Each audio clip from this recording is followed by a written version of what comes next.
KimAppa podcast here. The proper title sequence is back. I can actually, so you guys don't know, when we see the titles, we can like see each other at the bottom. And I was waiting for Robbie's reaction, and he laughed this time, everyone. So we're okay.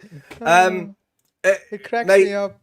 The next intro has to be what I've chosen on the chat, guys. Come on, like we got. I thought you guys were gonna swing that. That was gonna be awesome if you could swing that one. I don't know if we can animate that, but it's certainly a hell of a picture. But we'll let the fans see it. Worth animating it.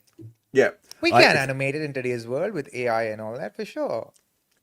I love how you say that when you know that you're not going to do the animation. Guys, you can animate stuff. Just press the buttons on the computer. I swear, if I had the time, I would do it. I did. Do you know what? I tried to animate something using AI recently, and I gave myself like 4 hours, right? And at the end of the 4 hours... 4 hours? At the end of the 4 hours, I was so angry at ChatGPT and all the different AI tools I was using that I was just like, I don't care about animation. It can fuck off. I'm done. It's not coming back. I moved on.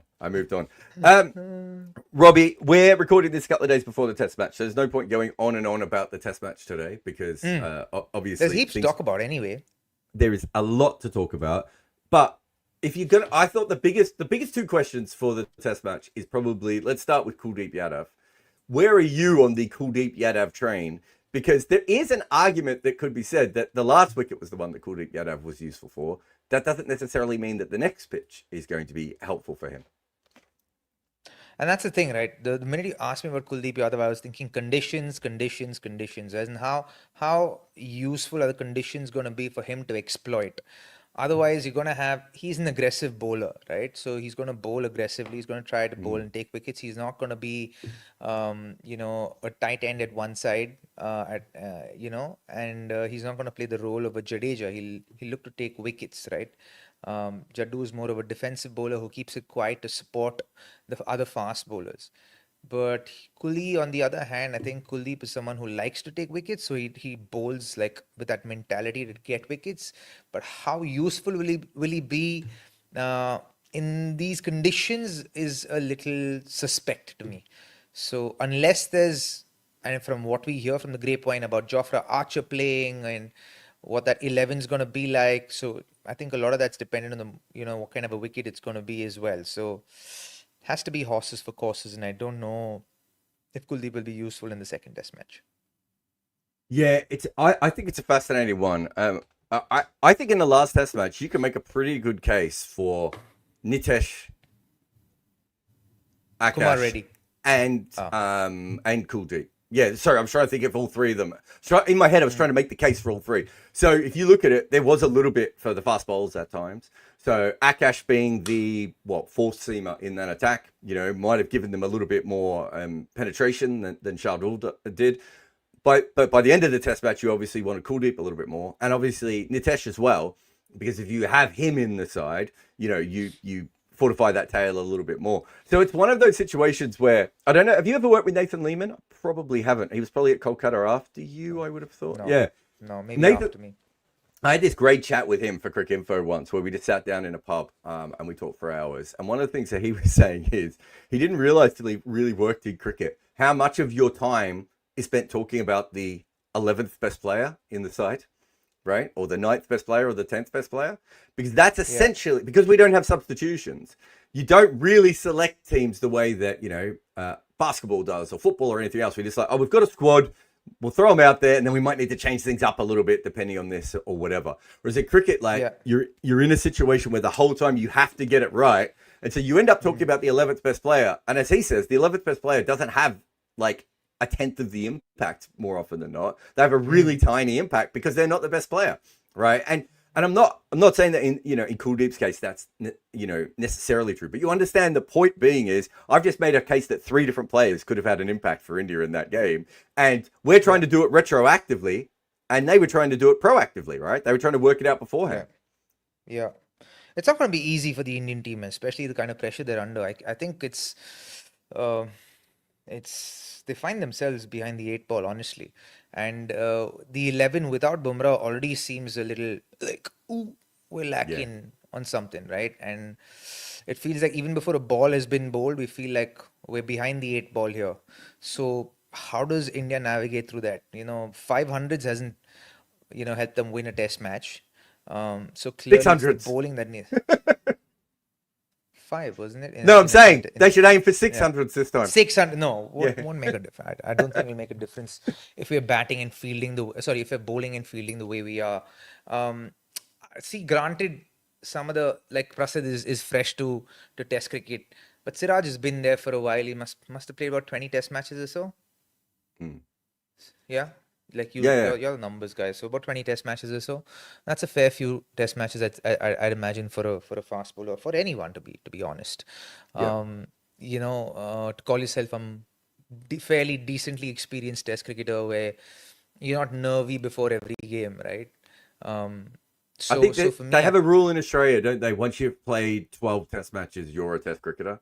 Up until then, you're still living the experience. Like, you're nervous and, all that sort of stuff. So once you get past 10, because you've already played lots of first-class cricket, it's just getting over the fact that everyone's going to watch you for the first time, right? And, I remember having a conversation with Ed Cowan when he played his first or second Test where I was like, oh, you look like you're really eager to get to your cut shot there. And he's like, no, I was just like that's one of my best shots. He goes, no one's seen me play before, so you guys are like over analyzing every little moment because I've been playing in the dark for 10 years, which is true. It's how it works. Do you want some fun? You mentioned stats for Edgbaston. Do you want some fun stats from Edgbaston this year? Yes, always, Jarrod. 5 first innings have been played at the ground in county cricket. The first one was 665. The second one was 528. Then there was 498, then 300, then 93. So we've had 93 scored and 600 scored this year. So I think they've changed the wickets quite a bit. I think they've been trying to get some more moisture into them. At the start of the year, there was a lot of runs being scored at Edgbaston. Pace bowling's averaging 36 there and spin's averaging 43. So it's not as if it's a great... And I think someone might have put up in the comment. In fact, was it Kaushal? Kaushal put this one up. Spinners took wickets in Edgbaston in the last first class game. So spinners haven't been out of the game compared to, some of the other English grounds and everything else. But it does tell you that... When he was saying spinners, did he mean when he said last game, did he mean first class game? Yeah, that's in the first class game. Yeah, in the county game. So it's been a really interesting surface. There's been some time. I can't remember if it was the 600 game or the 500 game, but there was one game where it was like, maybe we'll never see another wicket again. Like, it was that kind of surface where you're just like, you remember the old Nagpur wickets where you were just like, maybe no one will take a wicket. Like, that's how it felt. I remember watching one of the Edgbaston ones. That's how you feel at Nagpur. Yeah, and Beckenham's another one. There are some grounds in the world where you're watching it going, it would be a surprise to me if more than a wicket fell today, right? Like, I remember seeing India A play West Indies A on a surface, and I can't remember who the West Indian was, but he was cutting the spinners off middle and leg stump, right? And they had a deep backward point for him, like you would have for a reverse sweeper. But he was just cutting the balls off the stumps because the wicket was so even. It was like nothing was happening. There were times watching Edgbaston this year, I think it felt a little bit. So if that's the case, I think there's an argument that Kuldeep can play in that. But it as you said, you've got Ravi as the more defensive option, and then you try Kuldeep towards the end of the game. If these pitches break up, I think we've seen elements at times this summer of little bits of breaking up. There's also a big advantage if that happens to India. You've still got 3 seamers on the other side of the ball, and it goes back to then our other conversation about how important the number 8 batting position is. In Test match cricket, very important. And who's going to be your number 8 batter then? India, the thing is, that's going to be tough, eh? Yeah. Because if you're gonna play an all-rounder, then he should feel like a threat, right? You got to be absolutely sure if the wicket's gonna, when I say absolutely sure, at least you must be in the ballpark of being like, okay, this wicket's definitely gonna take turn. But going by the history of it, because making that decision about, okay, who do we play based on what we believe the wicket's gonna, or how we believe the wicket's gonna turn out, is based on a lot of data from the previous games that have been played there. And from the looks of it, that data isn't anything to go by if you want to pick an 11 from the position that India are in at this point in time. So, rock in a hard place, Jar. Rock in a hard place for India. So let's move on a little bit and talk. I want to talk about Jofra Archer. So he's been playing. Did you see any of the footage of him playing in first class cricket last week? Any of the highlights? No, because I reckon Joff is going to be menacing in with any ball. To be honest, whether it's red or white. So for me, I reckon he's going to be dangerous, and if he's bowling with a semi-new ball, I reckon very dangerous. So here's my question for you. It's less about, I mean, we both know he's good. If he's fully fit and he's ready to go, and there were some great spells that he bowled in the IPL, and he bowled even before that when he was struggling for England in the ODI series, he had some good micro spells, right? So let's assume he's fully fit. In all honesty, how many test matches do you think he plays for the rest of his career? And I'm going to make it easier for you. Do you think he plays more than 10 or less than 10? Oh, more than 10, I reckon. Really? 10. You're that confident? He's young still, right? Yeah, he's what, 29? Yeah. No? He's got time. Time isn't the problem. Injury is the problem, and where he gets paid is the problem. Yeah, so I reckon he'll play more than 10, and provided he's utilized with a semblance of decency. I think when he came onto the scene in red ball cricket, he was abused, man. Are you saying he shouldn't bowl 55 overs in a game again? Yeah, man, what the heck? What's wrong with people? How do you you got to kind of spot talent and say, okay, this guy needs to be treasured, right? You got to look after this guy. And I don't think England did that. I think as a bowler, he was abused. And you can't get a bowler like him bowling just 6 overs of bouncers and short stuff in a test. He's gonna break. And I was like, who's coming up with these plans? Joe Root was captain when that was happening. I was like, who is actually coming up with these plans for this guy? They're certainly going to lose like an absolute strike bowler, and then they're going to be searching for a while. And that's exactly what's happened. And I think he will play more than 10 test matches simply because the recovery and the comeback has been long, right? And you cannot go through that kind of a long road back into test cricket if you don't have the hunger to play test cricket, right? So I'm certain there must be he must have his own personal goals of saying, I want to play more than 50, 60 test matches. I want to play as many as possible, provided my body is respected, my skill sets respected and taken care of, right? And I think if he gets that, 100% more than 10 test matches, buddy. How much do you think he'll play? I think 10 is the over-under mark, and I've picked that on purpose because I think it's 50-50 he plays less than 10 and 50-50 he plays more than 10, right? If he goes beyond 10, I think it will be quite a long way beyond 10, right? Because at that point, you would assume his body is fine. We know he wants to play test cricket, so neither of us have any issue with that side of things. But the franchises that he works for, the owners that he has, everything else, it's gonna be financially a tricky situation. I almost did a piece a few years ago, which I never quite got around to because I couldn't get hold of Mark Wood at the time. I was trying to get hold of him at the end of the series.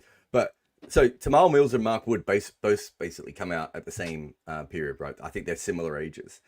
And both of them have huge injury problems. And in Mark Wood's case, he's like, I'm going to do everything I can to be available for Test cricket. And Tamal Mills just goes, do you know what? Even if I do that and I end up becoming a test bowler, I don't know if I'll be able to play all that much. And I want to go the other way and make sure that I can, look after my family and everything else.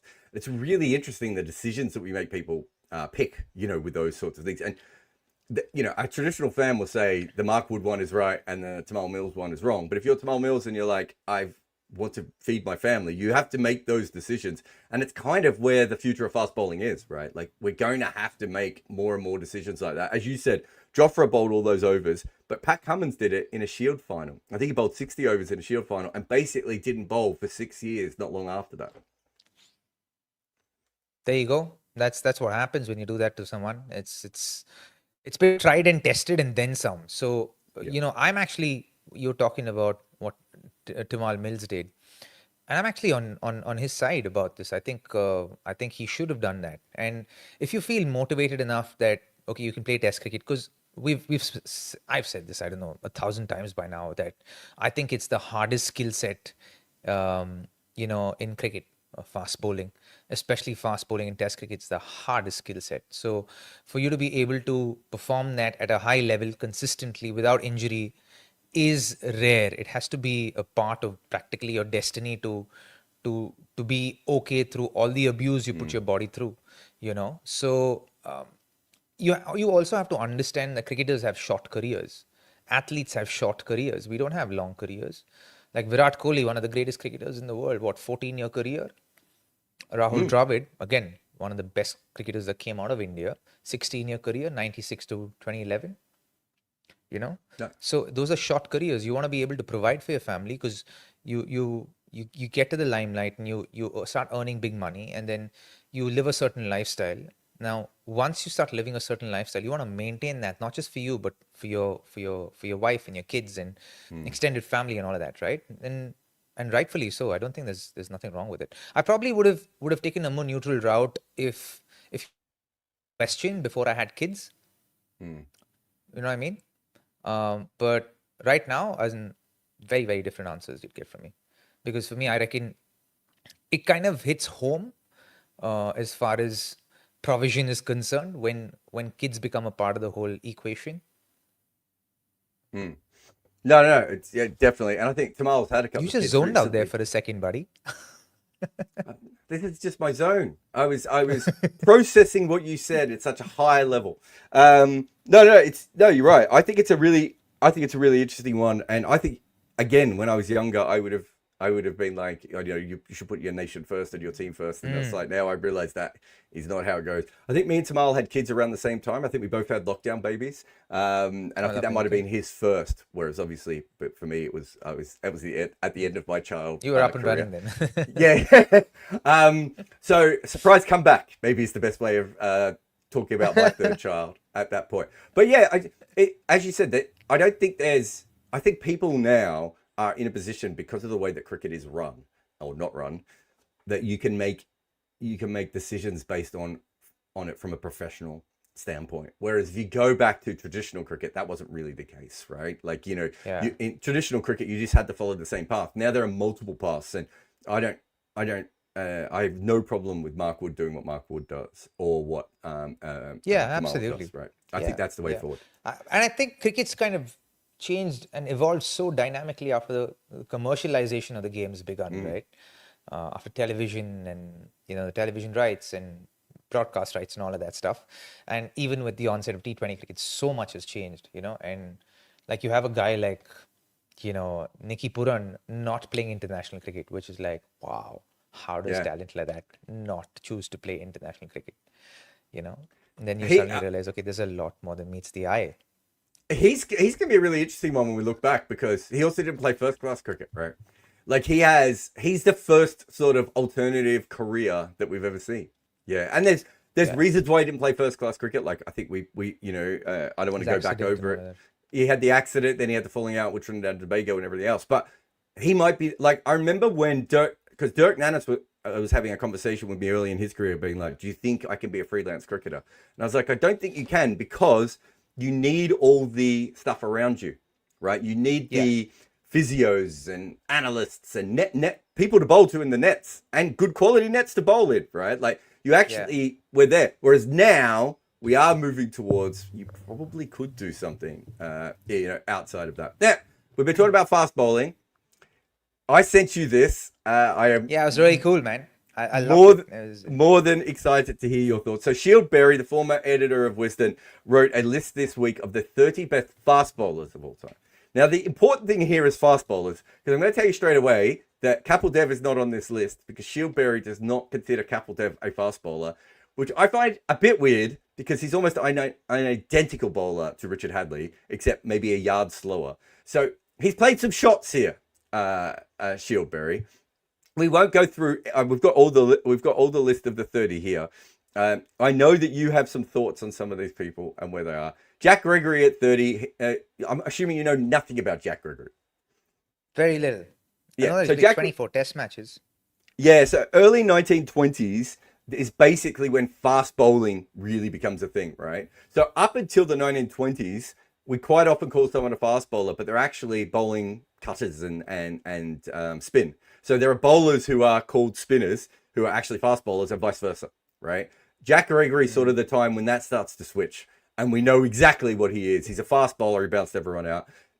I'm not sure he should be on this list, but he's at number 30. All right, what have we got next? Is this more of an honorary mention? I think in Jack Gregory's case, it is I think there's a couple of bowlers here that are mentioned because they are important in the history of fast bowling. Does that make sense? Rather than being... makes perfect sense, yeah. I will say one thing. Setting the context, so to speak. Yeah, there is no way that Jack Gregory bowled faster than Capeldev, by the way. But that's a different conversation for another day. Mike Proctor with this incredible bowl cut. There's some good haircuts in this list as well, Robbie. Have you ever seen Mike Proctor bowl? No.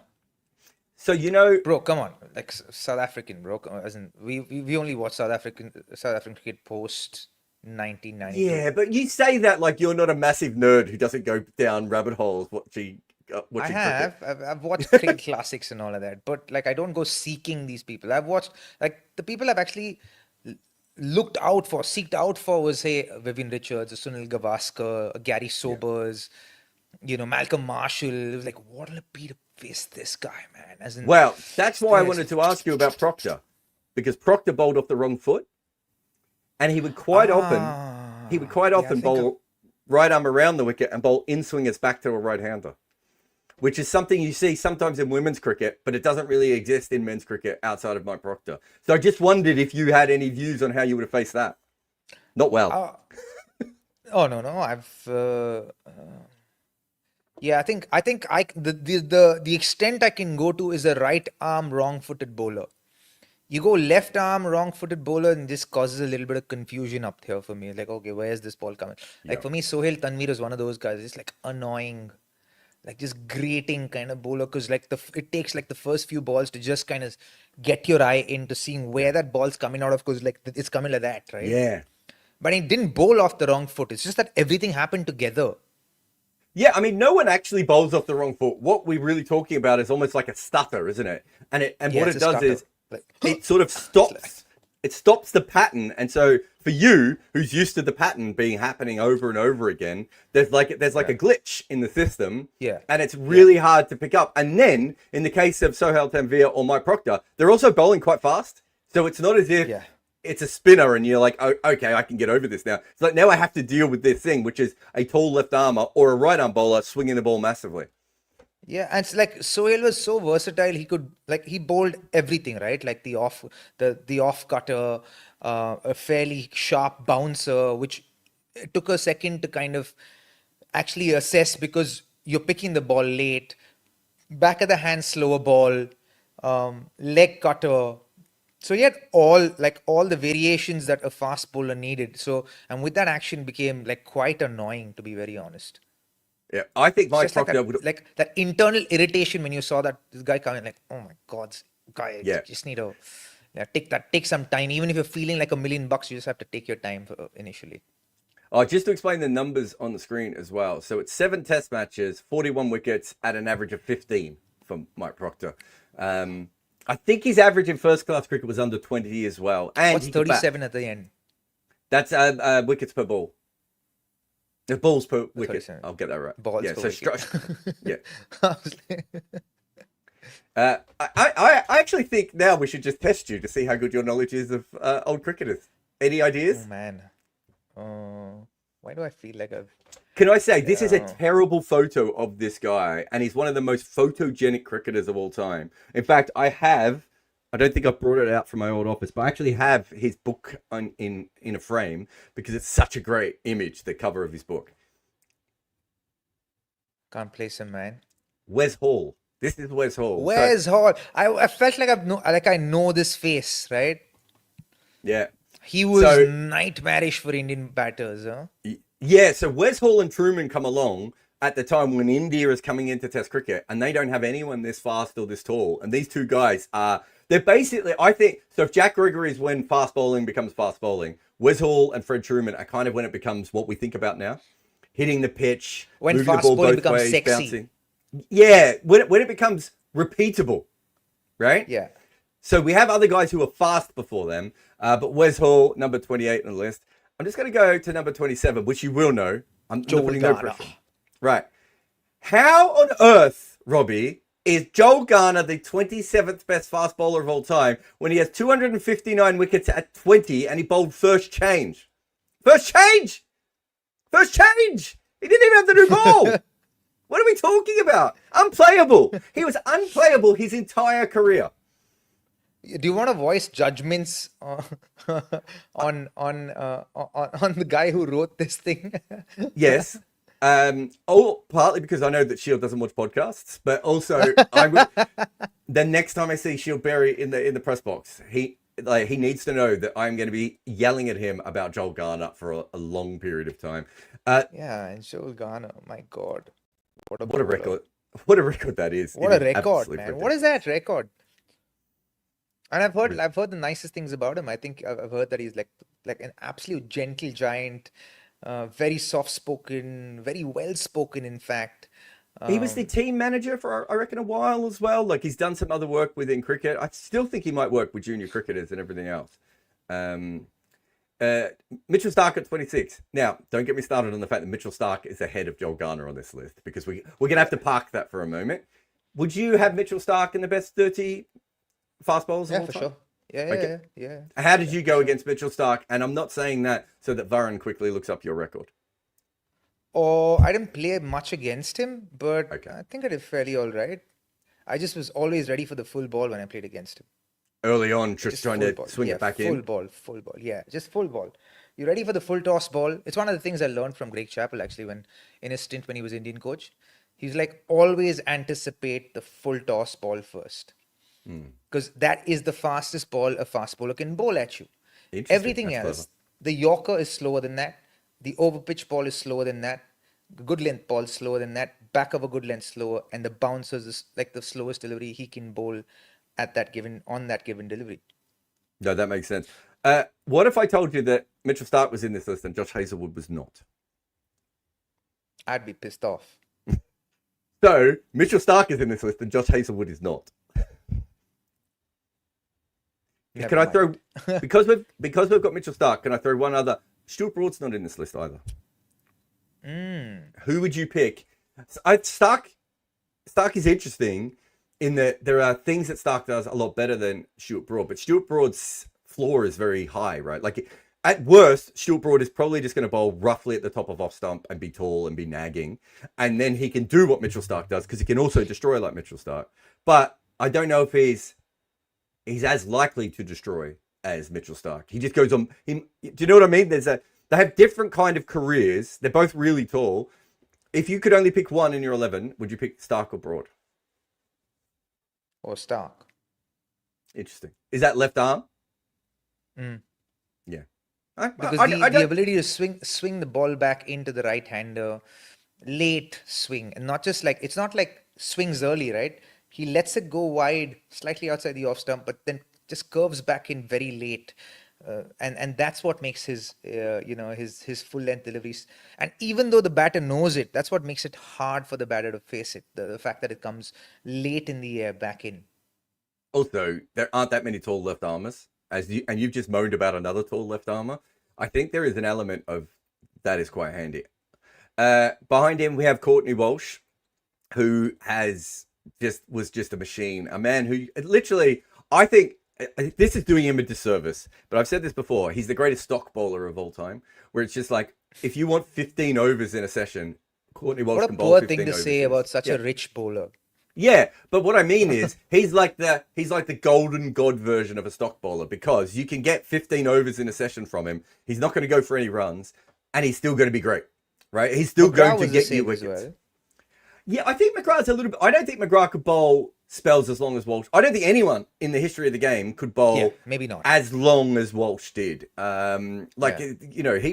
He just was a machine. And McGrath wasn't far off that. And you would throw in... There's some of the other older bowlers. Wes Hall was someone who would bowl. But I think Courtney Walsh, if you just said to Courtney Walsh he had to bowl 40 overs a day, he'd just work out how to do it and still be good.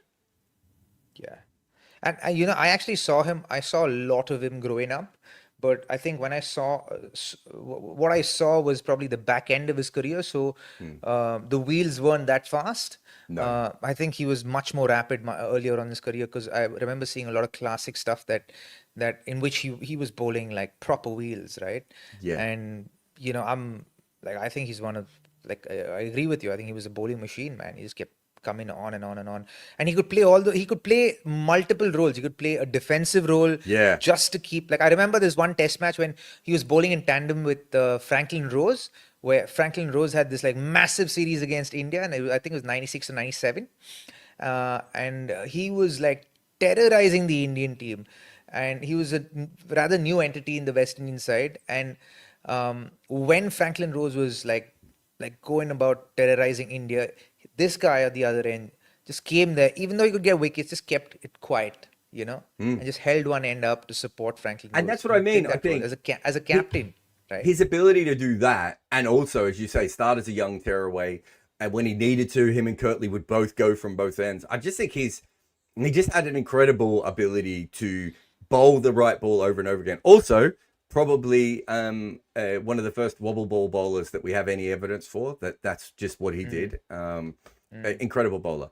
Andy Roberts comes up here next. Now, these two next to each other is really interesting, because they both also did this other thing, which is really common now, but didn't exist as much in old cricket, which is they had two bouncers, right? They would bowl the bouncer that you could see, and you would hook it, and you'd be like, oh, I can get this guy away. And then they would follow it up with something that would destroy you. So Andy Roberts basically ended David Hookes' career with one of those surprise bouncers. And everyone I talked to about Andy Roberts has always said the same thing of like, you almost had to retrain your brain to be like, the next one has got to be quicker every time. And he was so quick with that bouncer, absolutely destroying people.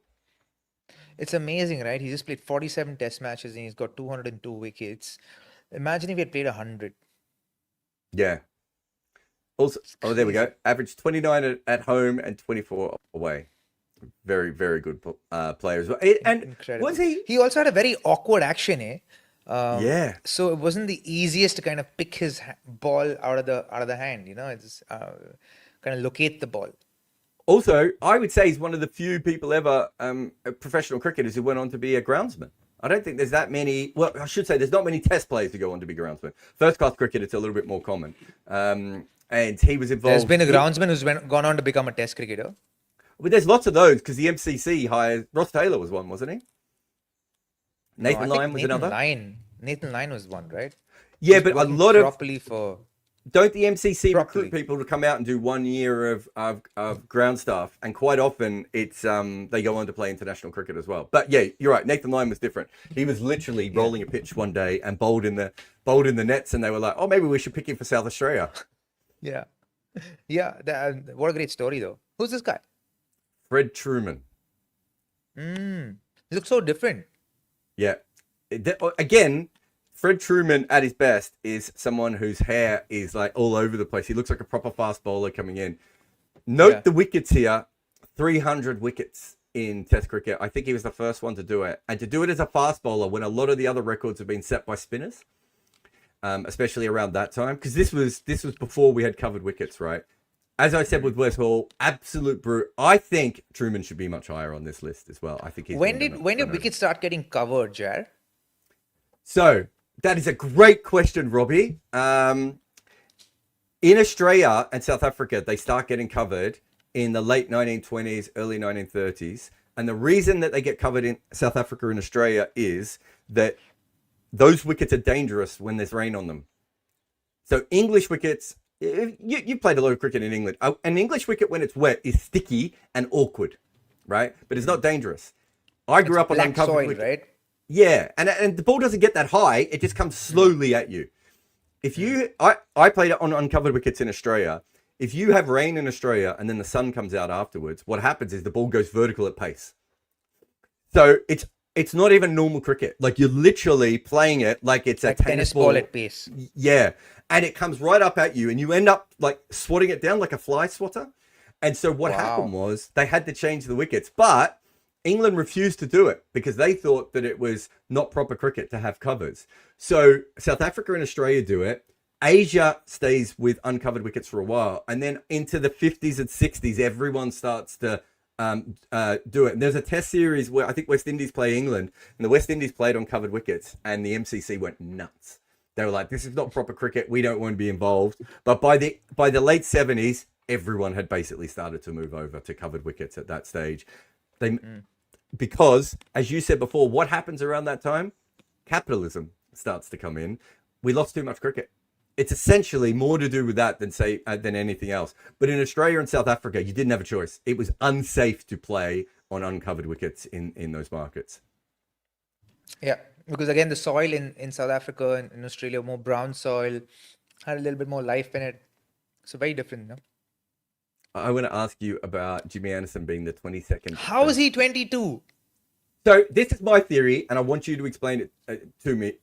I think modern cricketers will be upset at this because they will say, do you know how hard it is to play 188 test matches and take 704 test wickets? And so even if you look at his average, and even if you look at the fact that, you know, what did Indian fans used to call him? Jimmy Clouderson. I think a modern professional cricketer will look at this and be like, you can't have him below other guys who only took 50 or 60 or 80 or 120 wickets. No, I'm not. I don't even care about the number of matches you played. That in itself is a feat, to be very honest, right? Irrespective of which era you're playing in, right? You can't blame him for the era he played in. No. But having said that, the skill set, man, and the mastery over the skill set. I remember listening to one of Sachin Paji's interviews where he said he saw a new type of delivery, and he is someone who's so astute. I have seen my hero, Sachin Tendulkar, watching a test match on television, and even before the ball's delivered, he's saying, in swing, outswing, in swing, outswing, from the back of the hand. I'm like, how is this guy doing it? If he's doing it from the back of the hand, imagine how clearly he's seeing it from the front of his hand, right? And he said he's seen this guy bowl a reverse swing. So I'm like, I can't get my head to my head can't wrap around that whole concept itself. It's that foreign to me, right? That's the level of excellence that this guy kind of operated from, right? So for me, irrespective of, he should be in the top 10, top 5 even perhaps. I don't know if I get him top 10, but there's a few guys here that he definitely has to be above. One of the things I really like about him is as well. So Muhammad Asif and Stuart Clark, and as we said, Sean Pollock, Courtney Walsh were wobble ball bowlers. What is interesting about Anderson is he takes the wobble ball and he actually adds the ability to swing the wobble ball, and he can control it in which way it's going. And then he can teach other people about it. He really is a genius at that level of like upskilling a skill that already exists. And, you know, as you said with Sachin, like Sachin going, it's going to go this way because all these balls go this way. And somehow he goes the other way. And I can't remember who it was. It was a batter I was talking to. And, you know, a top test match batter who said a similar thing about the wobble ball. He's like, I could tell he's bowling the wobble ball. He's definitely bowling the wobble ball. And then it swings. And he's like, what? Like, how do I face that now? Like, I've reprogrammed my brain. Anyway, 22. You're not wired for that as a batter. No. No, no. Rabada at 21. If that's how you felt about Anderson, how do you feel about Rabada at 21? I find Rabada really hard to work out where he should end on a list like this. I think it would be so much better if he actually had all these players who've done playing kind of cricket and then kind of rate them. Like, you just do only ex-cricketers. So this kind of confuses the whole algorithm, right? Yeah. If you had a choice tomorrow of going into a test match with Rabada or Sean Pollock, purely as a bowler, let's forget that Pollock can bat and field. Purely as a bowler, who would you pick? Both at their peak? Yep. Unpopular choice. I'd go with Pollock. Oh, okay. See, I think Rabada is a slightly better bowler than Sean Pollock. But I don't think there's much between it. I thought it was interesting because Sean Pollock is a lot higher in this list. It is worth saying, a lot higher in this list. This guy, I don't think you will know. Yeah. Well, let me tell you something about this guy. He wrote poetry books. Are you more or less afraid of a fast bowler who can write poetry books? A little bit more because he'd have to be a little psycho. He's also the person who ran into Sunil Gavaskar and knocked him out. Does that remind you of who it is? No. Jon Snow, not the character. Oh, from Jon Game of Snow. Thrones. Yeah. The original Jon Snow. The original Jon Snow. I'm not sure if he's from the north, and I'm not sure, but as I said, a poet as well. But he was a bowler who wasn't very well handled by England because he didn't really play by English cricket rules, and as Sunil Gavaskar found out. Just a bit of a rebel. Didn't really look at his hair. This is in the late 60s, early 70s. It wasn't the sort of haircut that they wanted an MCC representing cricketer to have. Do you know what I mean? Look at the sideburns. Looks like an Australian cricketer, not an English cricketer. Yeah. Yeah. Very so cool bowler. Outlier. Yeah, very much an outlier. Very much a very good bowler in Australia. He's hugely respected in Australia. Did he play in the 80s? No, I think he finishes. When was his last test? 76 was his last test. So the reason he's not more famous is really because it's kind of before cricket becomes a TV sport. And I think if he played from the mid 70s to the mid 80s, he'd be a bit of a hero. Like, because he's a great bowler. There was no doubt about that. Like Bob Willis, perhaps. I think he was probably better than Bob Willis. I meant like the fame of Bob Willis. There you are. I love this man. Now, I said before you might not know much about Typhoon Tyson, and you were like, "Bro, he coached me. Take us through." And of all the bowlers, you picked this guy so quickly. Tell us about and then I'll explain his career a little bit. But tell us about Frank Typhoon Tyson. So back in the time when I almost quit cricket at the age of 15, we had Mr. Makrand Vainganka, who was a consultant to the KSCA, and he basically called me out of coop because I said, I don't want to play cricket anymore. And he there was this academy going on, and summer academy at the Karnataka State Association, the Karnataka Cricket Association. So it was called KCA, conducted by the KSCA, the Karnataka State Cricket Association. So the Karnataka Cricket Academy. So we went to the Karnataka Cricket Academy, and then so basically Frank sir was there conducting a clinic for us. It was a 21-day clinic, in which all the exciting youngsters of Karnataka were a part of. And that's when I interacted with him. And he was really, really cool. He must have been 80 years old, I think, 78 when he came then. And so cool and so evolved with the sport, and he was very encouraging, and I really had a great 3 weeks of training with him. And this is the time when I just he knew that I was coming back from the verge of quitting the sport. So he was kind of extra helpful, and it was a great clinic. And for me, 3 weeks was just phenomenal. It was a lot of fun. So I would say that he's probably the second fastest bowler ever in comparison with his era.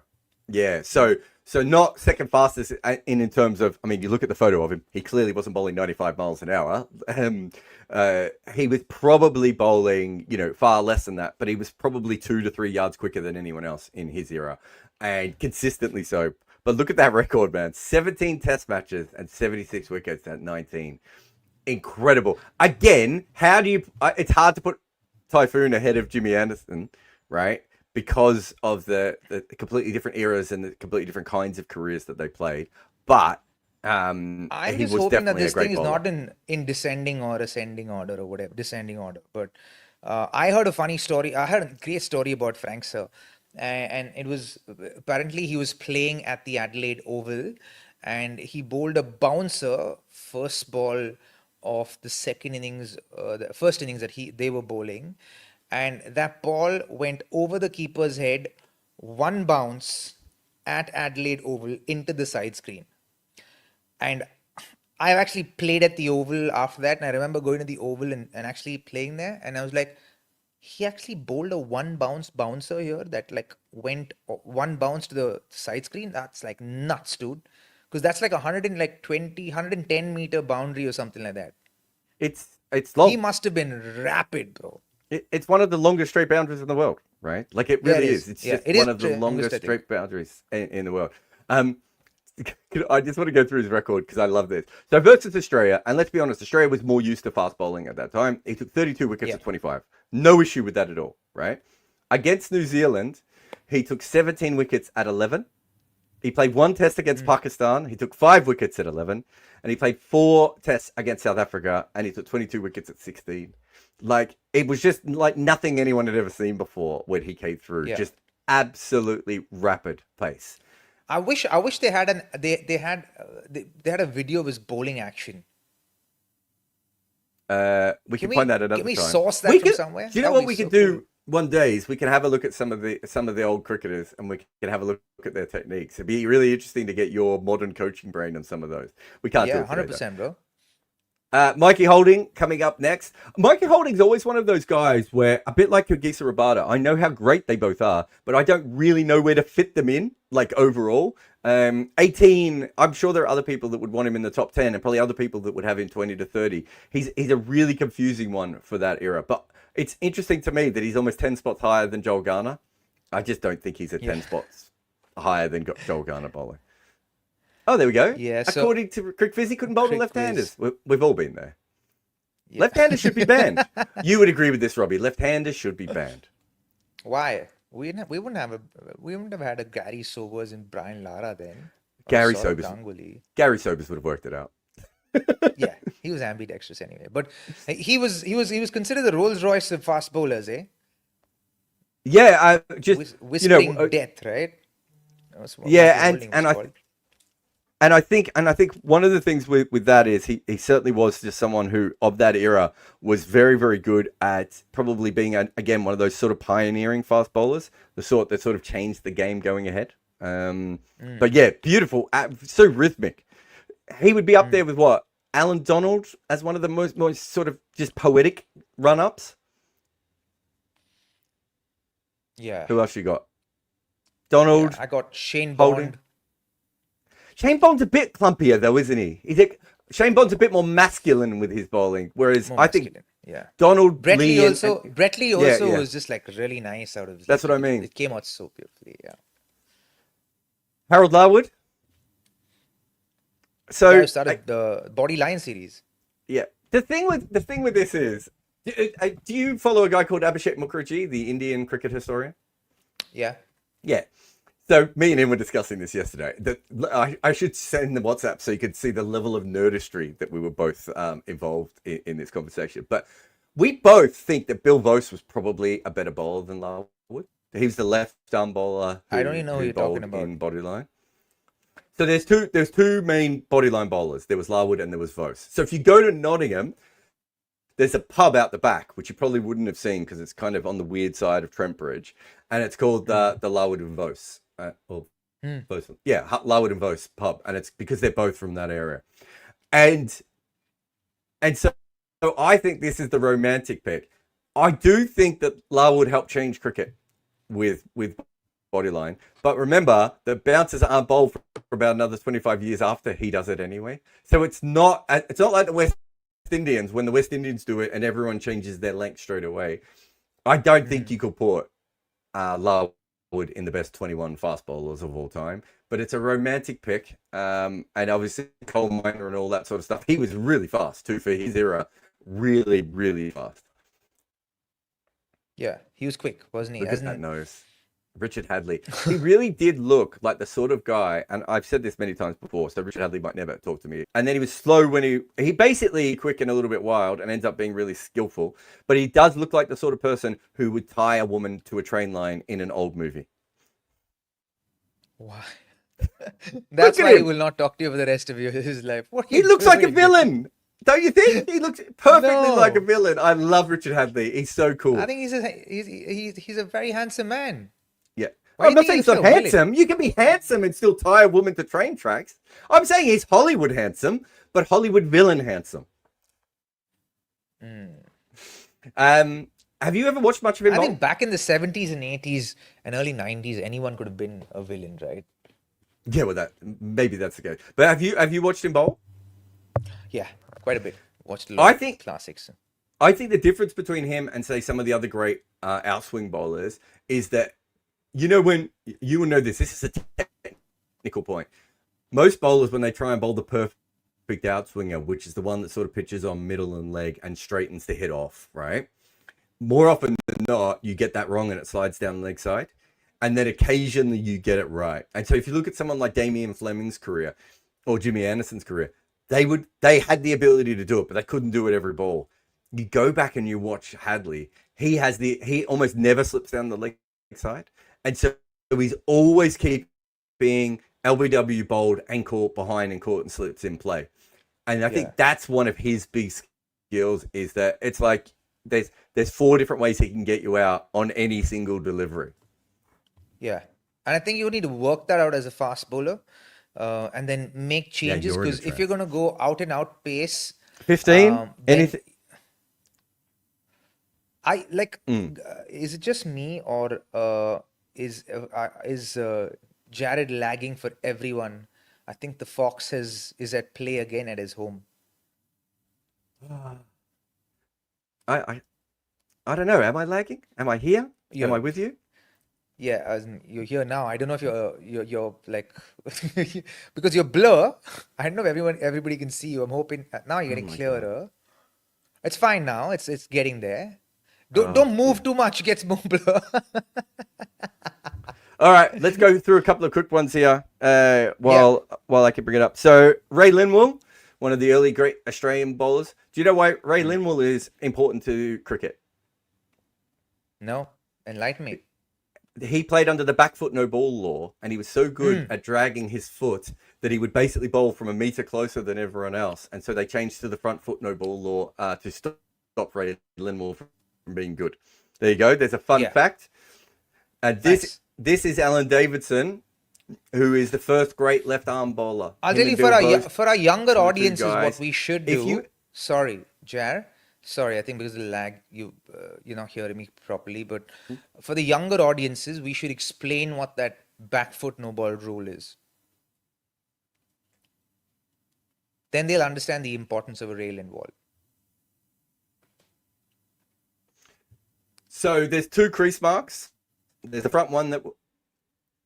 Yeah. So you can actually see it. Here's a photo of Alan Davidson, and you can see the 2 creases here, behind the stumps. Right, but you could drag it, but you could then drag yourself forward. And what we changed to is more like what you get in long jump or triple jump, which is the front line.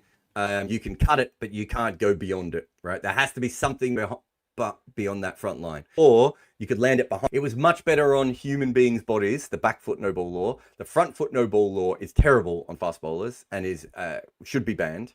But it also meant that it allowed for more tall bowlers to dominate in a way, right? Because instead of everyone being low arm action and slingy, everyone starts bowling over the top. And that's when we start to see Truman and Wes Hall. Okay, you're here? You can hear me? I reckon no one on the live could have understood what you just said. So go back on the recording and watch it again. Okay. Are the Foxes at a play again? This is Dennis Lillee. Do you have any stories on Dennis Lillee while I reset my computer and come back in? No, don't reset anything. Leave it. Oh, it's fine stop now. Stop moaning then. I'm just forewarning all the, you know the comments we get down below our videos. Yeah, but I don't read comments. Dennis Lillee. That is a record and then some, man. 70 test matches, 355 wickets at 24. And he was like a lone ranger. He just keep pegging away, and I loved his personality. He had oomph about himself, right? As a bowler, it was so cool, and I think he was like an absolute maverick, and just so much fun. Just like kind of skirted the rules so much of the game, walked the grey area, which is really cool, I think. But also, very thinks about professionals, right? Because he gets injured and no one pays him. So he's the world's best bowler. He gets injured and Cricket Australia basically just flick him to the side because he can't play for them anymore. And he goes off and builds up. And that is what leads to, it's the Dennis Lillee story is what leads to Kerry Packer buying all the cricketers, right? Which is what leads to cricketers getting paid and everything else. Incredible professional as much as anything else. Alan Donald. A white lightning. We've already said, I mean, him. the thing with Alan Donald is just how, like, he must have almost hypnotized you when he came into bowl. Like, it was like watching a lullaby come in. It's such a pure action. Yeah, and the funny thing is, you don't really know how tall he is until you actually stand in front of him. What's he, 6'4", The guy 6'5"? is unassumingly tall, man. He's 6'5" or something. You know, when I used to watch him on television, I was like, oh man, this guy is 6'1", 6'2". It must be hard to play, yeah?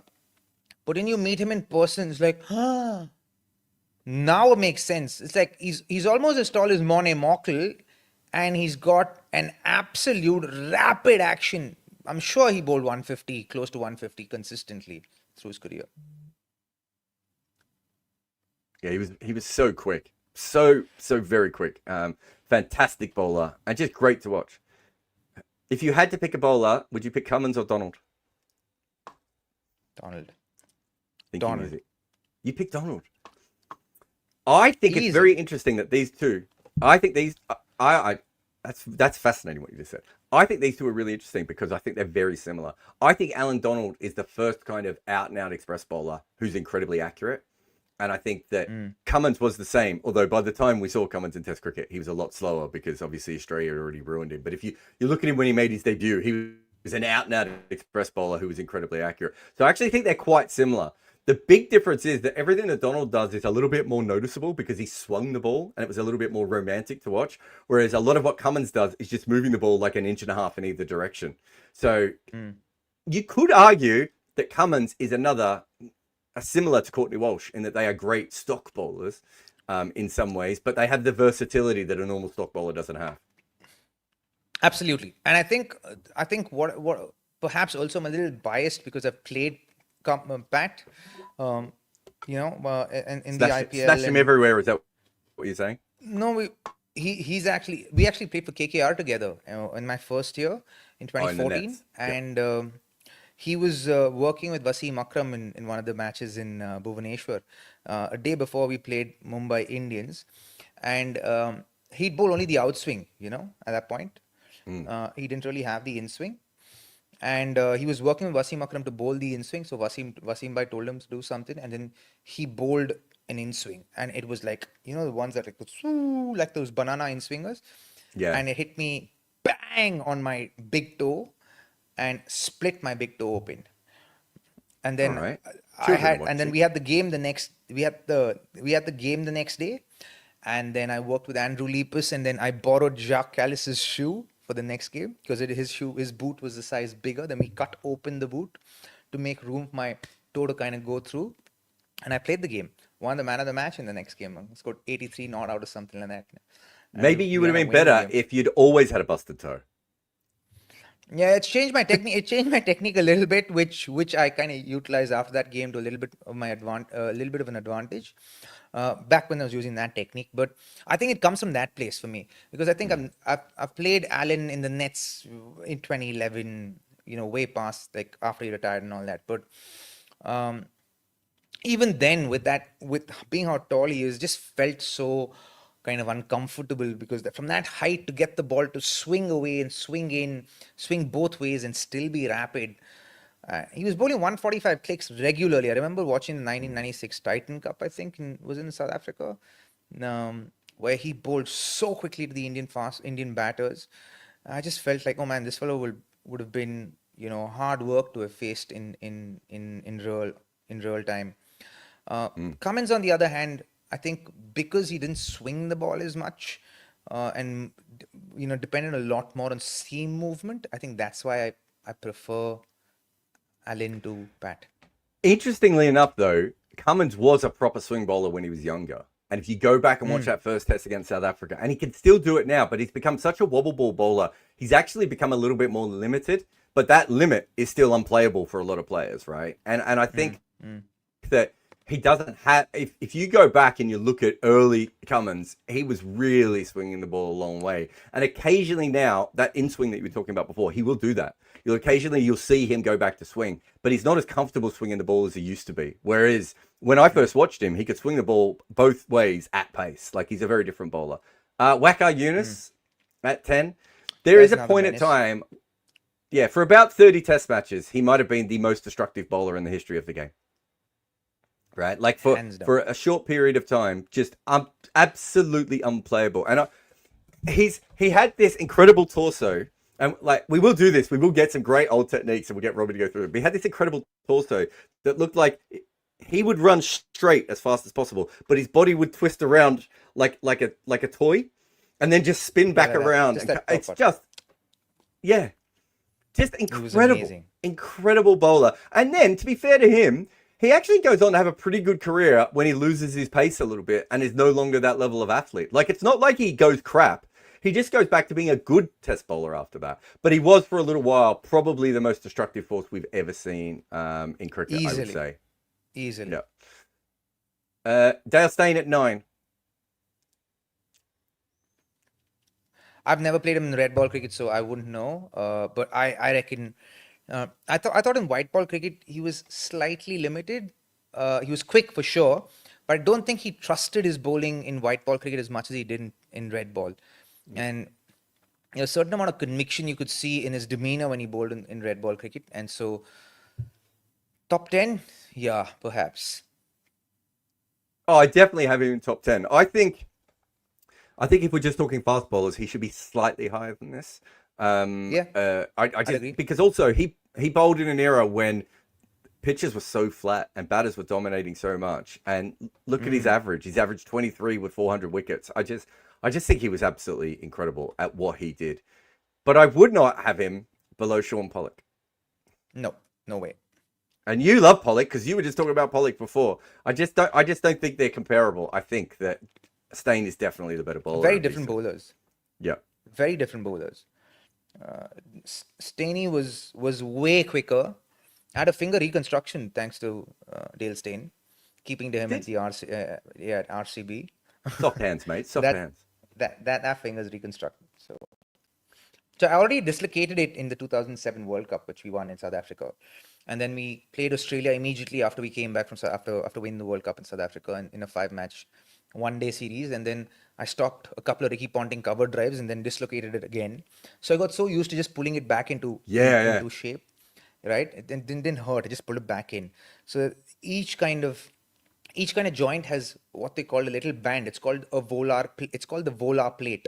So it's like a little, not a tendon, but just like a very small tendon that holds the joints together. So my volar plate on this joint, on the inside, I reckon. Is it on the inside? Yeah, on the inside was hanging, and so I was going in for a shoulder op, and I kept catching a lot of blows, wicket keeping to Dale Steyn and RCB, and it was painful, bro, because like he gets the ball to move even after it goes past the batter, right? And then you feel like, and it's like just you have to adjust, and just if it catches you in the wrong angle, this pain's like, can't tell you.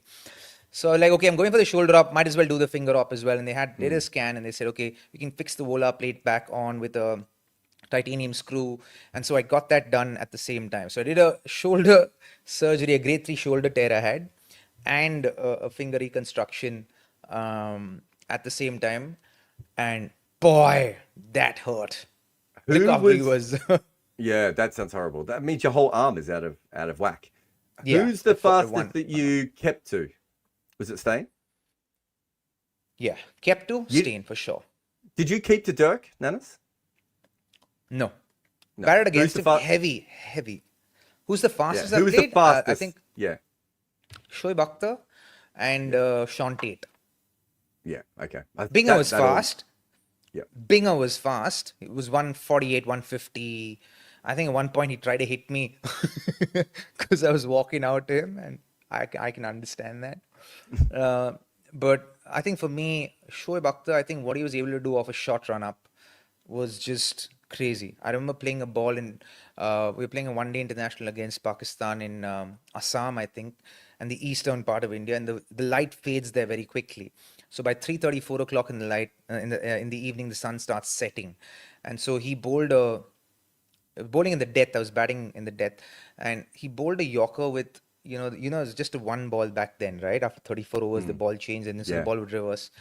He bowled one, man. It's just like, and then I I saw him release it. The next thing I knew, I knew it was a Yorker and just put my bat down. It stopped dead. I stopped the ball dead. I went back and watched the highlights. That ball was 154 clicks. Right. I was like, "Ooh, that was pace. That was quick." Sean Tate for me was another guy who bowled absolute fire.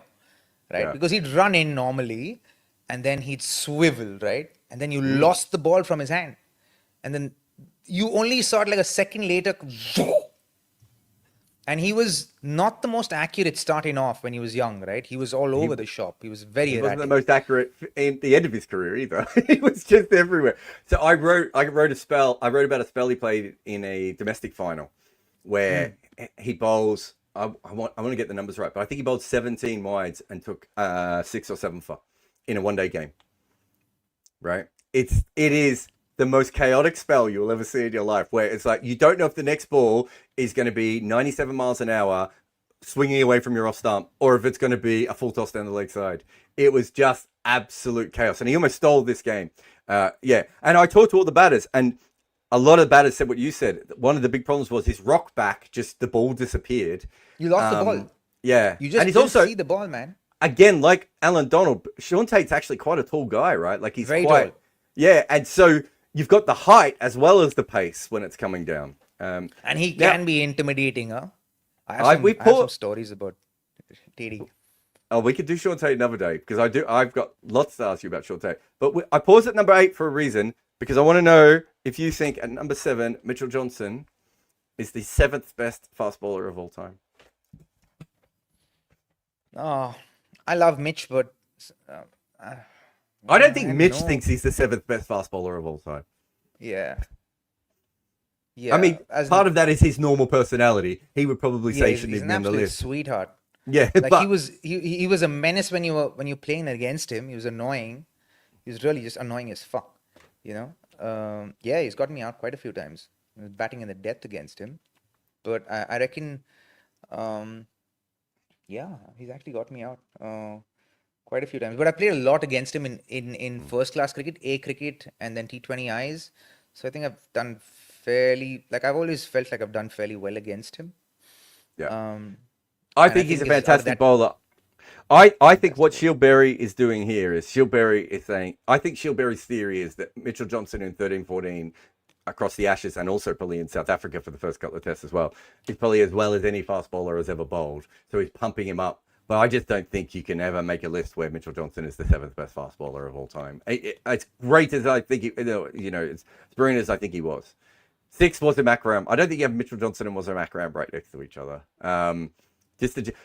Was him ever bowl to you in the nets? Like, because you would have been around. What was it like facing? Because he would have slowed down, but he was so Nuts. skillful. He was too skillful. Like he'd do stuff with the ball. Like he's running in with the ball, right? He's ambling in with the ball, and just before he bowls, he'll lift his index finger off the ball, and you can see it, right?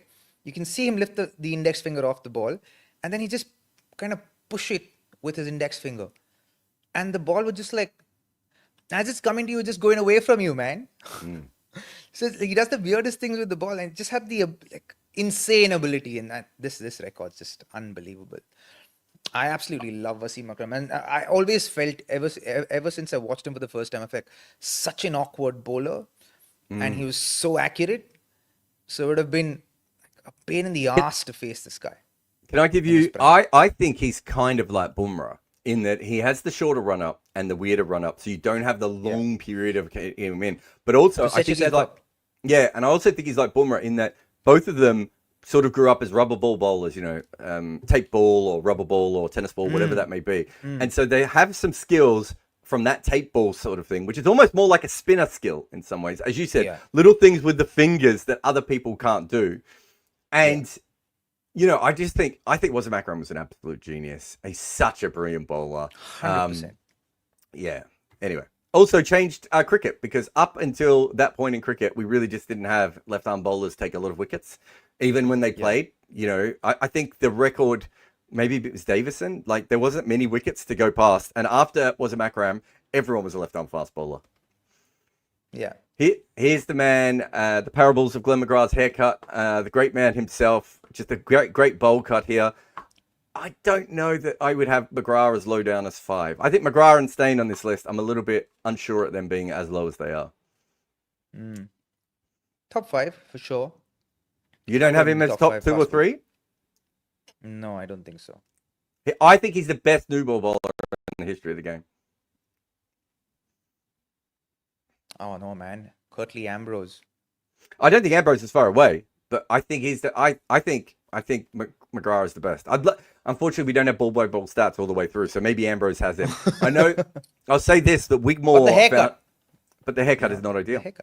Maybe we drop him down for the haircut. I'm okay with that. Imran Khan at 4, again, just a great bowler and invented, or if they've not invented, perfected reverse swing and everything else. But what I love about Imran Khan is he's 3 different kinds of fast bowlers, because he starts off as an out and out quick bowler, but isn't very good. He then becomes like a genius level reverse swing bowler. And then he ends up as like Kapil Dev, like bowling, just friendly little swingers and everything. And he's great at every different level of that, right? Like he's important to Pakistan in every different area. And also he ended up with that bowling average of 23. He bowled on some of the flattest Pakistani wickets of all time. And also had to bat at number 5 and number 6. Context, right? So important. Records say one thing, but you got to look at the context of the records as well, right? And I think given the fact that he bowled in those wickets in the late 70s, early 80s, through that 80s decade and then early 90s, I think this record's phenomenal. Also played for more than 20 years. They can't be him, and Jimmy Anderson and Courtney Walsh would probably be the 3 that I would have thought that would have played for the longest. I think Wasim Akram's a better fast bowler than him, but obviously Imran Khan's the better all-round cricketer. I think that's fairly there. And here's your man, Curtly Ambrose. So you would have Curtly ahead of McGrath. Yeah. I love Curtly Ambrose. I was scared of him just watching him on television, dude. I was a batter and I'd be like, I want this guy to get wickets. Like, I want this guy to get... He's just such a... he's just a... I love his personality, man. Something about his personality is there's so much to love about. Like, he would take the fight all on his own, right? And he would take it to anybody and everybody. There was no discrimination against any opposition.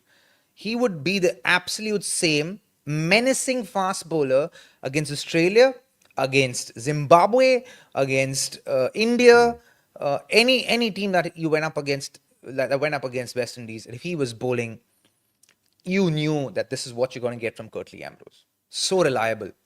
I think so. He was the bowler when I was a kid. Him and Wasim Akram really were the 2 actions that I tried to copy in the backyard. And so I absolutely love that. What I love about Curtly Ambrose is you just talked about how he was tough and he was brutal and everything else.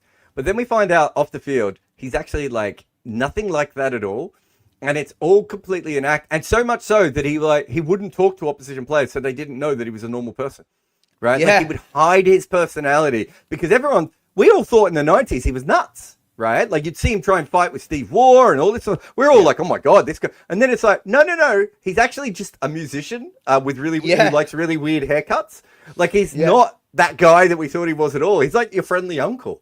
Absolutely. Yeah. I love that about him. But yeah, I have no issue here. Malcolm Marshall, you talked about this. You said you went back and looked at Malcolm Marshall. When you looked at him, how do you think you would have gone against him? I don't know, man. Short, fast bowler, all guns blazing. It's got that curved run up, not the straight run up. It's got a curved run up. It's like, and he bowled quick. And I love these outliers who did special stuff, right? Guys like him, batter with a broken arm to save a test match, and just left it all out there on the field. Always played with a smile. I love guys who show that personality on the field, right? And really affable kind of a guy. Like even if you didn't know him, you knew that like he's one of those guys where you feel like you can just have a conversation with this guy and he'll tell you so much about the game.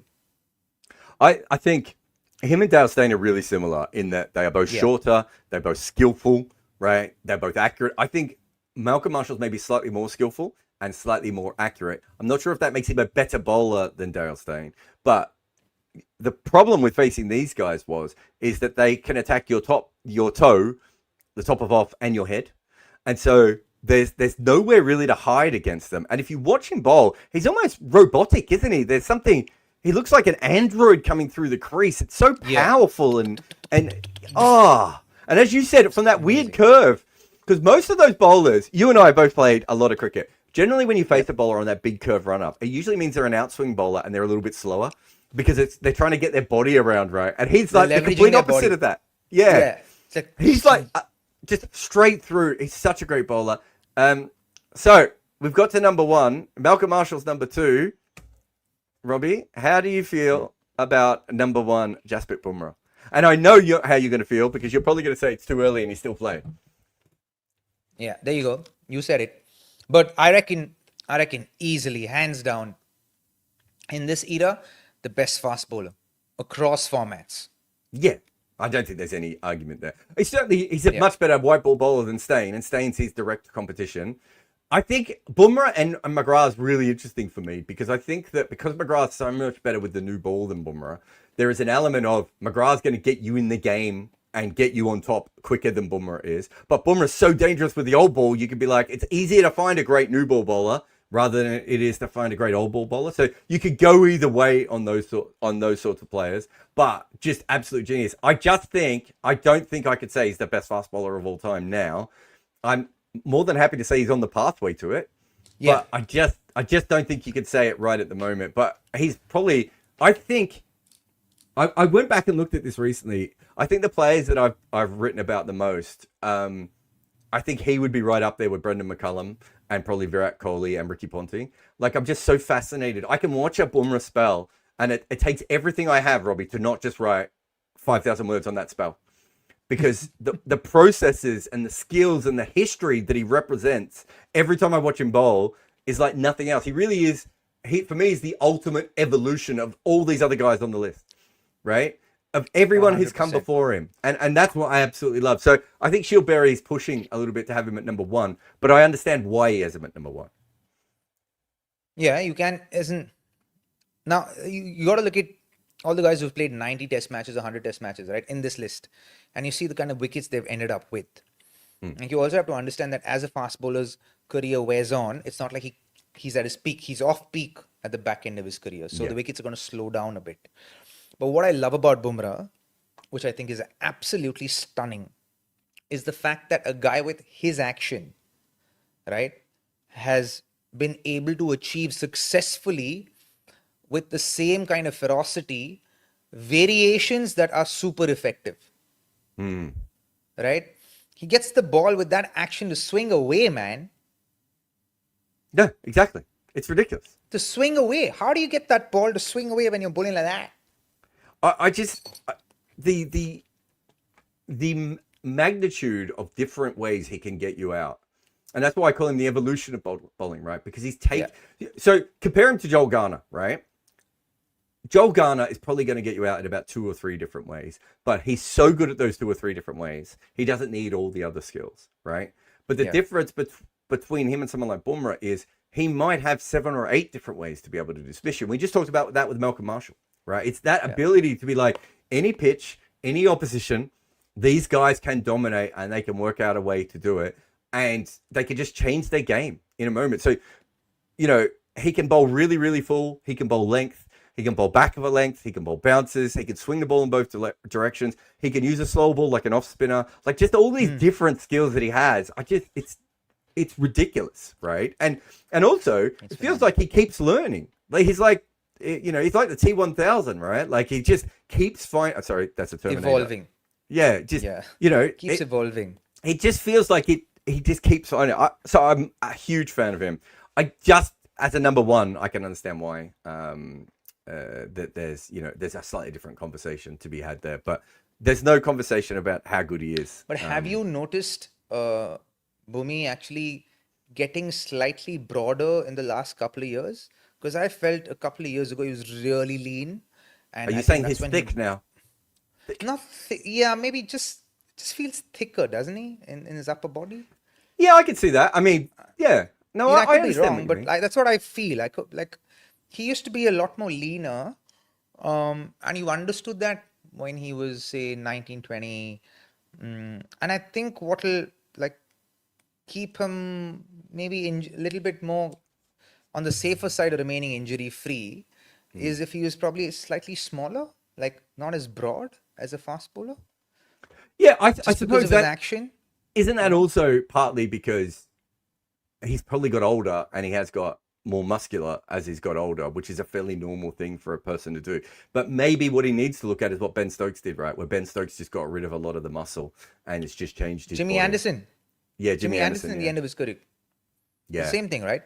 Reduced a lot of weight because it's easier on the body. Yeah, it's right, the as a stress, fast right? bowler. It's the joint, it's the ankles and the knees. Lesser and weight you're putting through yeah. your one side of your body. So I hope for his sake that he can get slightly leaner, so we get a lot more of him and we can enjoy him a lot for a lot longer. And you can write more 5,000 word articles about him. Robbie, who's your greatest fast bowler of all time?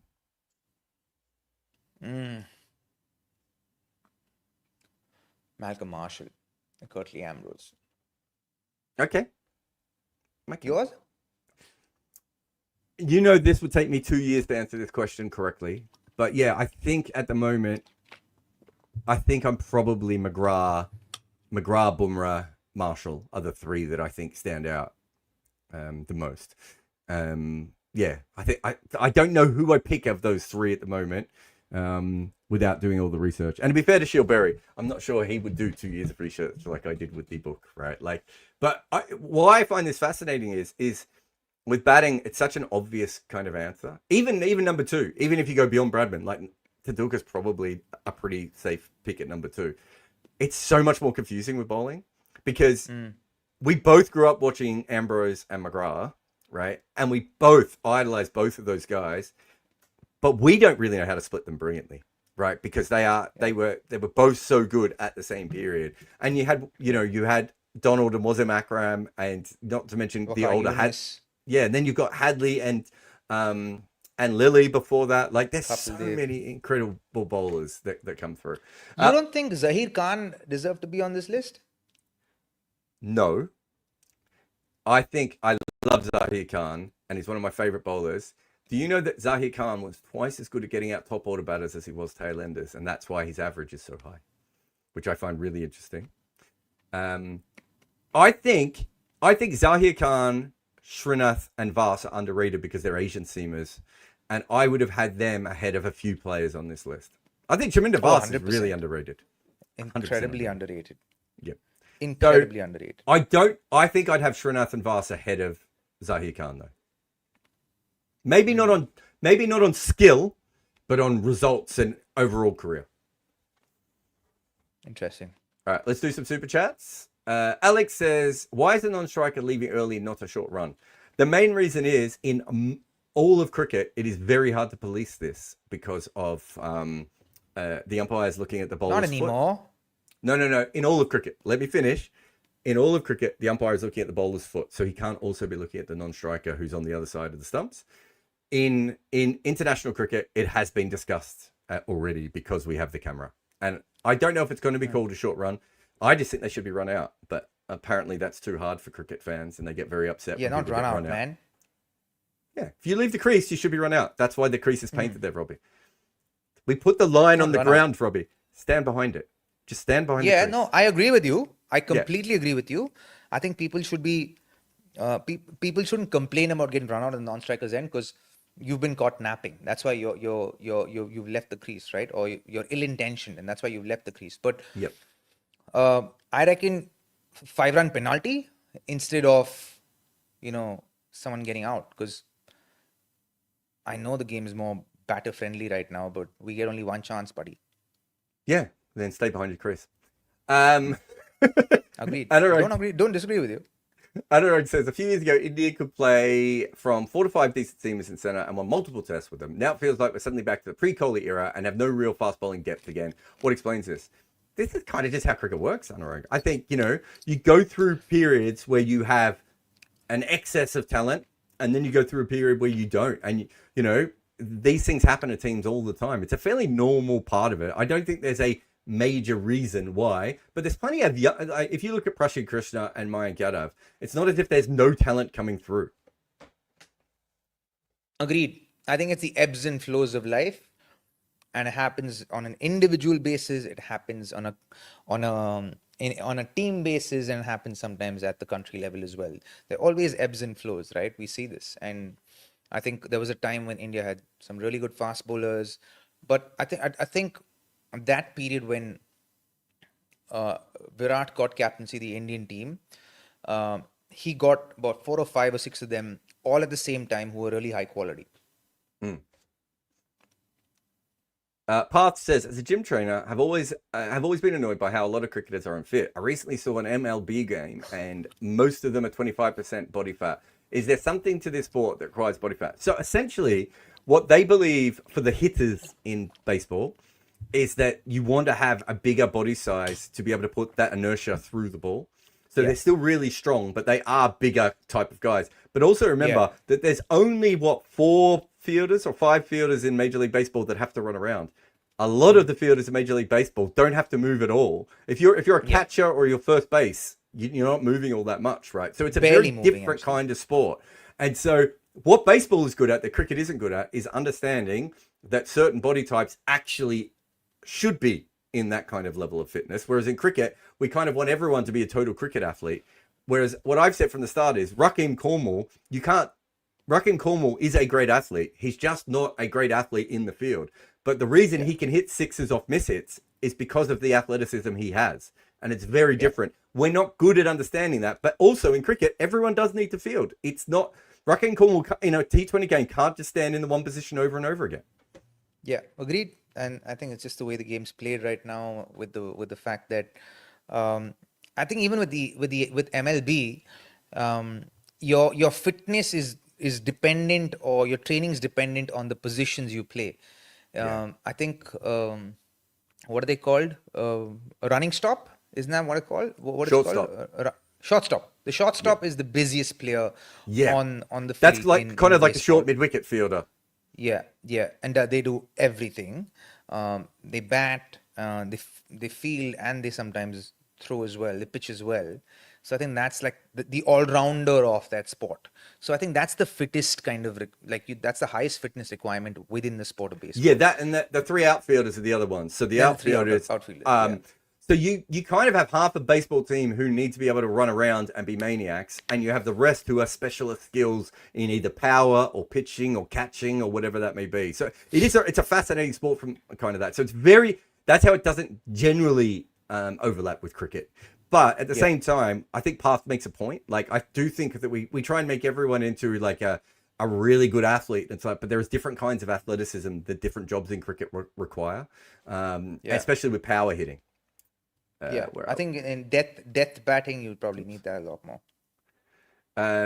Wesley says, no offense, but Mr. Berry's list leaves a lot to be desired. It's like he never watched cricket. It's a joke. So I can tell you this, that Shield Berry has covered more than 500 test matches in his career as a cricket journalist.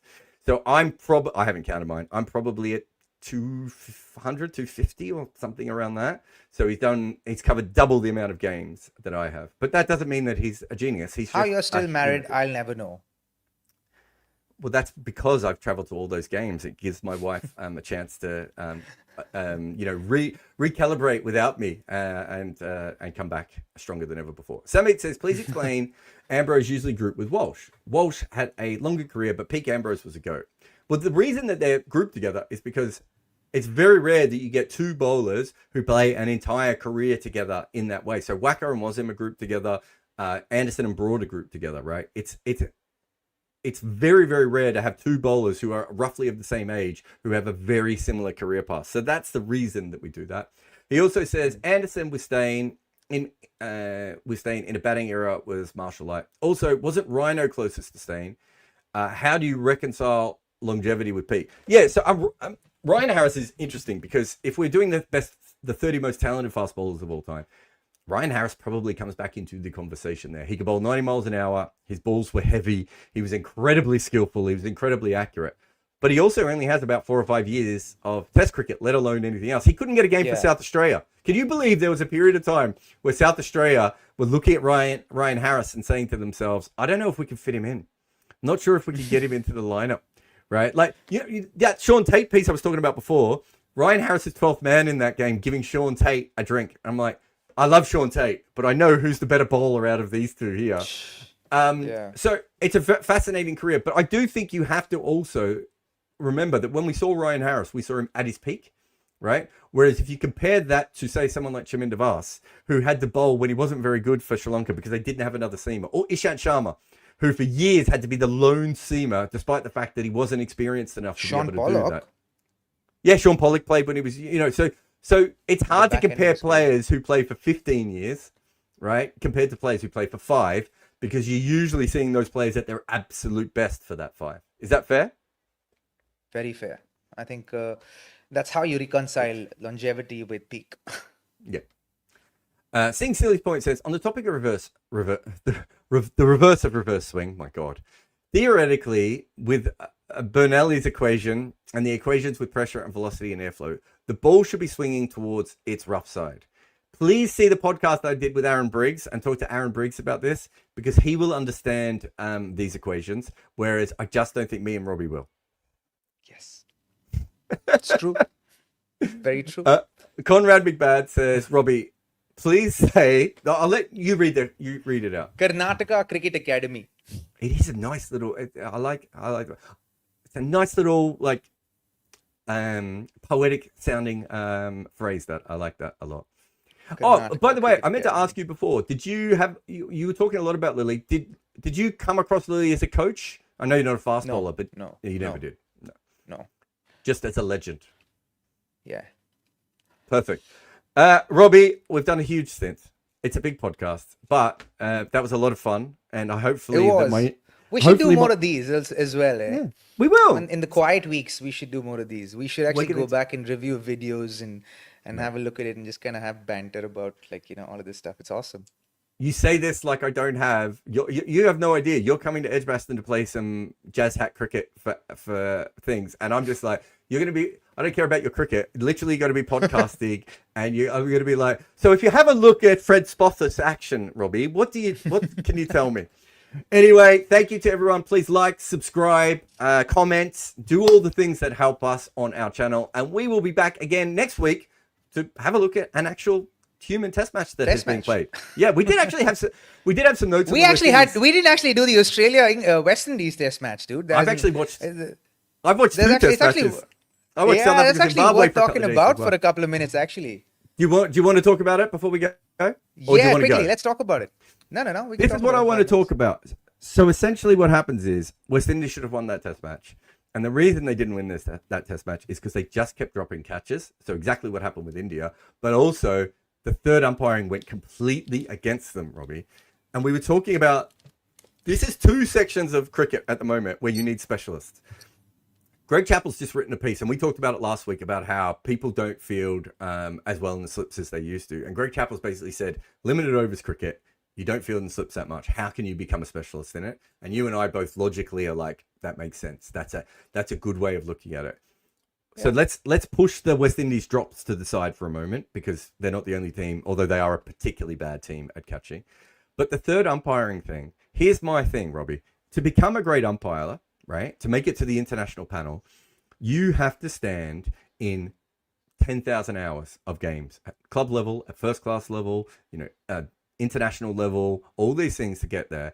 And then when you get to the international level, you then have to do a completely different format of umpiring, which is third umpiring. We suddenly have to understand technology. You have to understand what to ask for. You have to understand protocols and everything else. There is no way any international umpires can be specialists in this, because they do it at most a third of the time at the top level. And it is a completely a specialist position. And in this case, Darren Sammy's being penalized, right, for moaning about it, because he said, it feels like the umpire's against us. I can understand why he's being penalized, but why can't we, Robbie, say to the ICC, can you take us through why these decisions were all made? And when you ask the ICC, they generally give you the same answer every time, which is, we don't talk about umpiring decisions. So you as a player, right, if you lose a game as a captain or a coach, you have to go out and you have to answer questions from the press. But when the umpires get things wrong, there's no one we can talk to. So we should have specialists at umpires, and we should be getting someone from the ICC to go, we've gone through those decisions. We actually agree with Adrian Holdstock here. Here's where we think that he got these ones wrong, or here's where he was inconsistent, and we can should do. And it's their games, and you know that if he makes another mistake, the West Indies fans and players and media are going to go nuts, right? Yeah. It's an unprofessional way to handle sport. 100%. And I've often thought, especially when I played first-class games in some of these umpires kind of sit on a high horse and they behave like they're even doing us a favor by just officiating these matches, right? And there's no onus on them for the mistakes that they make, especially in a time where, say in Indian first-class cricket, out of say 10 on 8 Ranji Trophy matches that you get to play every season, you get 2 bad decisions, right? Or 3 bad decisions. If you're having a bad season, you probably get a few more. Yep. And then you just kind of say, okay, this is par for the course, and you keep moving on. But the thing is, if those bad decisions happen at the back of a couple of bad innings, it brings into your position into question and your career into question, right? So if there is an impact on a player's career because of a bad decision, why doesn't it impact an umpire? Why is the onus off on the umpire as well? Like, why shouldn't there be the onus on the umpire as well? And we know that recently we had an umpire who now has lost his position at the international, who was consistently, and this is when the ICC did the numbers, was consistently one of the worst at getting decisions right. And yet it didn't impact his career. And part of the reason is the players and coaches aren't allowed to talk about that umpire because they get fined, as Darren Sammy has just shown. When I've contacted the ICC so many times about this, and they say, Jarrod, they say the same thing every time. Jarrod, we don't talk about umpiring decisions. So we can't even have an adult discussion about umpiring. And as you said, in first class level, it's way worse. International umpiring is actually pretty good. And this is you at least have a review there. Yeah. Like in first class cricket, for the first till the knockouts, you don't have reviews. Well, did you see the Zimbabwe South African test? So Zimbabwe were doing really well, and Luhan Pretorius definitely smashed the ball behind to the wicketkeeper. There's no reviews, and that was basically the end of Zimbabwe's chances in that game, right? So that's going back to a sort of first class mistake. It's changed the direction of that game, right? And it's really 100%. Disappointing. If I'm a West Indian, though, I think I have to also be honest and say, even if all those umpiring decisions had gone against us, if we just caught like normal professional cricketers, we probably still would have been in that game. But they've ended up being absolutely smashed in that game because of the poor catching and because a bunch of key umpiring decisions went against them. So I can understand why they're focusing on that. And you know how it is. I tried to explain it with Darren Sammy is, at a certain point, you start to think that the world is against you. Right. And that's not where we want professional athletes to be thinking. We should be beyond that in cricket now with independent umpires and with the amount DRS. of technology that's in. Yeah, with the amount of technology that's in, it shouldn't feel like this anymore, right? I don't think there should be room for human error anymore, especially because there's so much technology that's available. The game's practically slowed down. You're reviewing no balls from the third umpire's office. So, like for me, like these things should not exist at this point in time, to be very honest. Yeah. Thank you very much to Robbie. Thank you very much to me. Thank you very much to you. Thank you very much to everyone. And we will see you again on KimAppa next week. Yes.